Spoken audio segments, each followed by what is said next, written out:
Good morning, my Faith, Fasting, and Fitness family. So today's video is called The Last Day That I Ate Meat.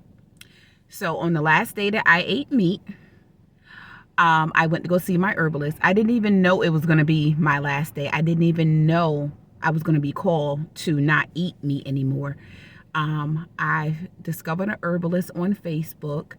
His name is Patrick Dells, and I started following him, and I was still well over 300 pounds when I first started following him. And I have a spiritual brother that I took this journey with, and he's a truck driver in New York. And he said, hey, that herbalist that you follow is going to be in New York. You want to go meet him? And I'm like, okay, sure. So he's in Philadelphia. So we met up one day and decided to meet him, and the store that he was supposed to be at was not open. I guess we got our dates mixed up or something. So he said, oh man, he was like, well, inbox him, reach out on Facebook. So I inboxed him on Facebook, and I told him my story. And I didn't go to that man to lose any weight. I went there for high blood pressure, high cholesterol, diabetes. I never thought about losing the weight to get fixed or to give up meat to get better. So he inboxed me back, and he was like, you know what, can you come to my house? And I'm like, come to your house? I'm like, I don't even know you. And my spiritual brother was with me. He was like, what we got to lose? Come on. So we went, and that man spoke to us for 3 hours.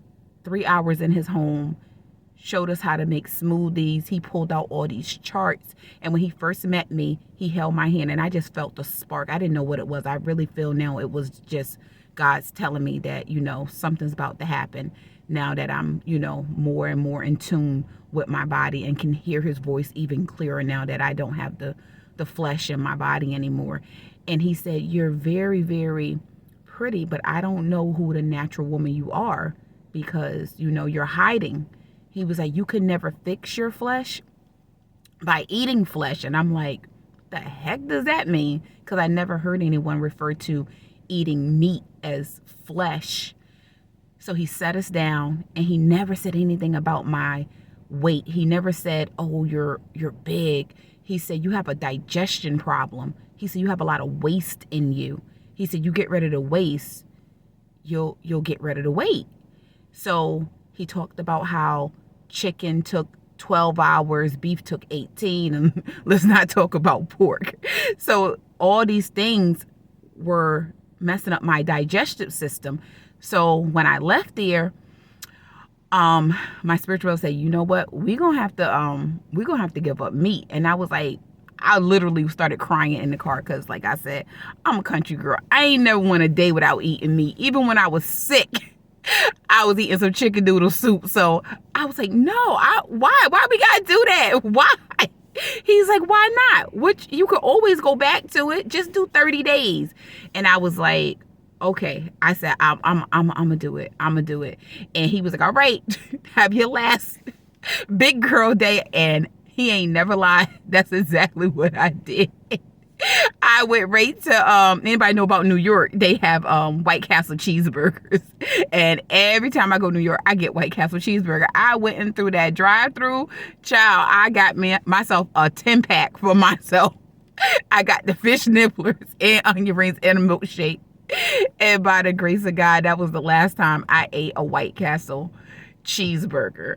So I tell you my story and I tell you my testimony to let you know that, honey, if God could pull me away from meat, child, he could pull you away from meat. He can definitely pull you away from meat. God is doing for me things that I could not do for myself, that I didn't think I could even do for myself. He's bringing me places that I never thought I needed to be, but I'm right where he wanted me to be. So he doesn't want you to be 300 pounds, 200 pounds, 400 pounds. He wants you to be the healthiest that you possibly can be in the body that he gave us. If anything, God said, I wish you nothing but good health. So don't ask yourself, why do I have to do it? Say, why can't I do it? Why can't you do it? Come on over here. Come get some of this freedom at Faith, Fasting, and Fitness. Join the movement, Binging While Black, so we can stop Binging while black. I'll talk to you guys soon.